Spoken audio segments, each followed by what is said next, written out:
Welcome back to the Gun Guy Radio Product Spotlight with Category Manager Paul Levy. Hey, Paul. Hey, Jake. How's it going?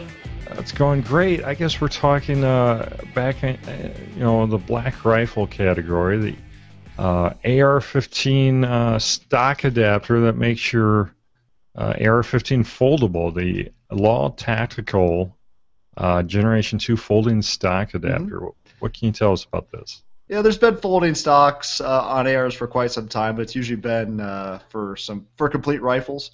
Of course, with the extension tube on an AR-15, it makes it a little difficult to be able to attach a folding stock to it since it's part of the operating system.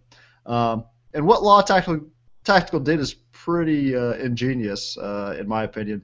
They basically extended the buffer tube itself out a little bit and just put a hinge right there between the lower receiver and the buffer tube. Yeah, big heavy-duty hinge. Yep, it's all aluminum. This portion here mounts to the lower receiver. The buttstock mounts here, and it locks solidly in place. Has a button here to release it. It's adjustable for tension, and it locks open via that tension really well. I'll show you it on a rifle here in a minute.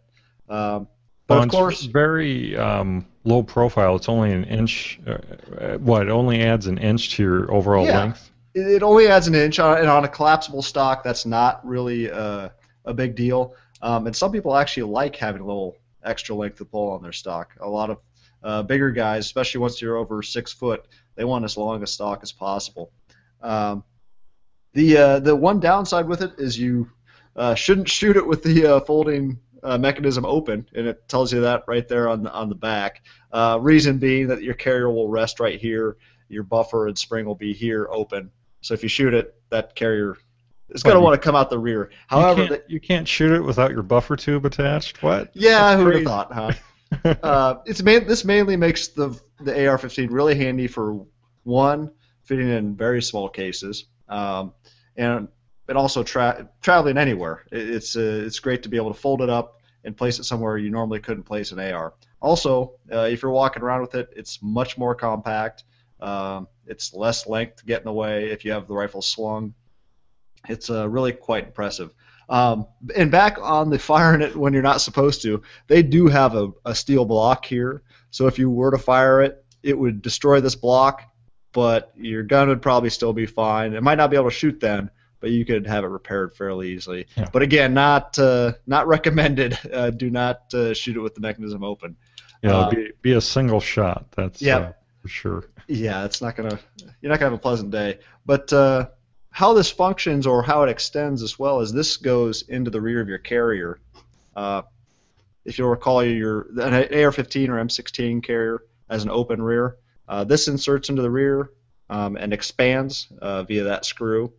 And basically extends the carrier to make contact with the buffer to make up that space, that extra inch that it has to go.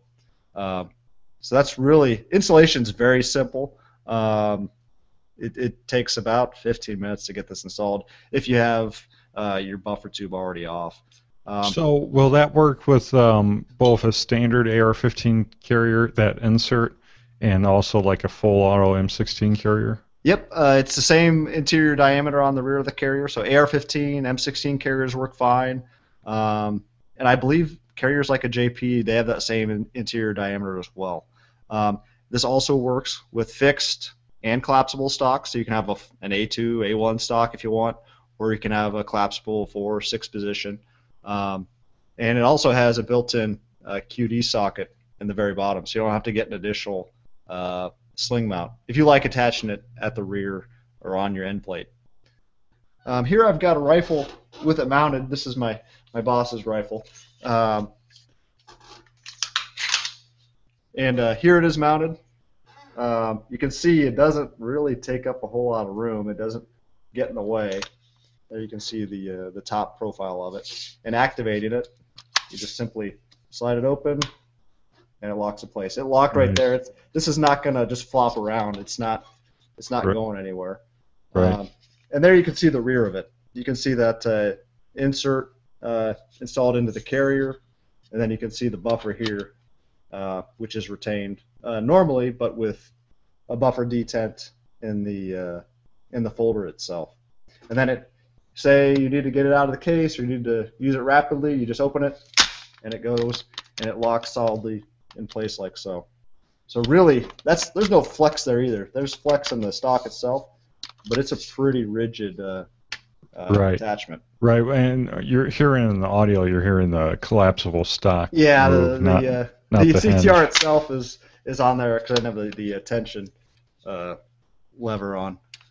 But there from that side, you can see that, yes, the hinge protrudes a little bit, but that's not by any means going to stop you from using your rifle properly. Right, the hinge is on your offhand side. Correct. Buttons on the right side of the gun, and then the hinge is on the opposite side. Wow. And you can see there the thickness overall for the rifle when it's folded. So it does add a little bit of thickness, of course, when it's folded. You're not going to just get rid of your stock. But the overall length of the gun, see if I can back up a bit. There's the entire gun just...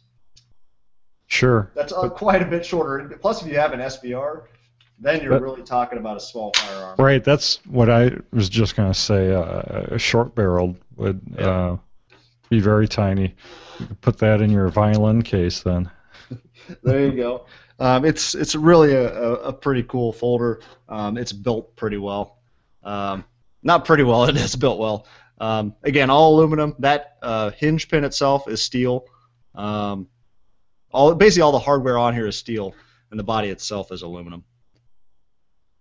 Cool. Yeah, you could be a lot of options for this. One of the things I thought of is like a truck gun. You know, if you're legal to keep an AR in your truck, you could fold it up, throw it behind the seat.